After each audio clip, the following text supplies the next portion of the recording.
எனக்கு இந்த நகை இந்த சாரீக்கு ரொம்ப பெர்ஃபெக்ட்டா மேட்ச் ஆகுதுங்க சார். நான் இதே ஓகே பண்ணிக்கிறேங்க சார். ஓகே மேடம், அப்ப இதை பேக் பண்ணிடலாங்களா? பேக் பண்ணிடலாங்க சார். பட் இதோட வேஸ்டேஜ் என்ன சொன்னீங்க? இதுக்கு 17% மேக்கிங் சார்ஜ் வருதுங்க. 17% வருதா? 17% நீங்க அதிகம் நினைக்கிறீங்களா? இந்த சாரியோட விலை என்ன வருதுங்க?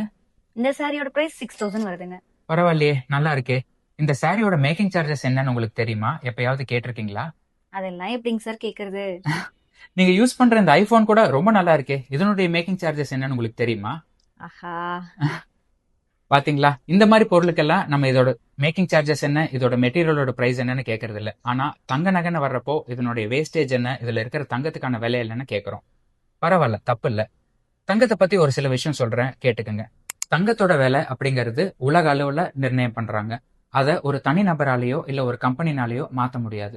ஆனா இந்த வேஸ்டேஜ் இல்ல மேக்கிங் சார்ஜஸ்ங்கிறது ஒவ்வொரு நகைக்கும் வேறுபடும். இந்த மேக்கிங் சார்ஜஸ் பத்தி ஒரு சில விஷயம் சொல்றேன், அதையும் கேட்டுக்கோங்க.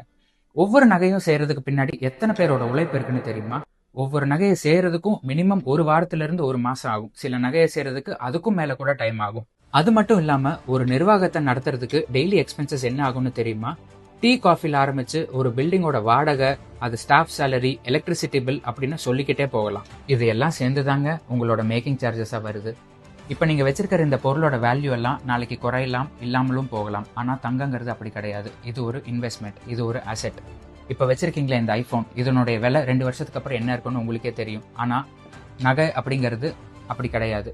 இதனுடைய விலை எப்பவும் பெருகிட்டு தான் இருக்கும். இப்படிப்பட்ட ஒரு அப்ரிசியேட்டிங் அசெட்டை வாங்குறதுப்போ நீங்க ஏன் அதோட மேக்கிங் சார்ஜஸை பத்தி வரி பண்ணிக்கிறீங்க? நீங்க வாங்குற நகை உங்களுக்கு பிடிச்சிருக்கான்னு பாருங்க. நீங்க வாங்குற இடம் உங்களுக்கு நம்பிக்கையான இடமான பாருங்க.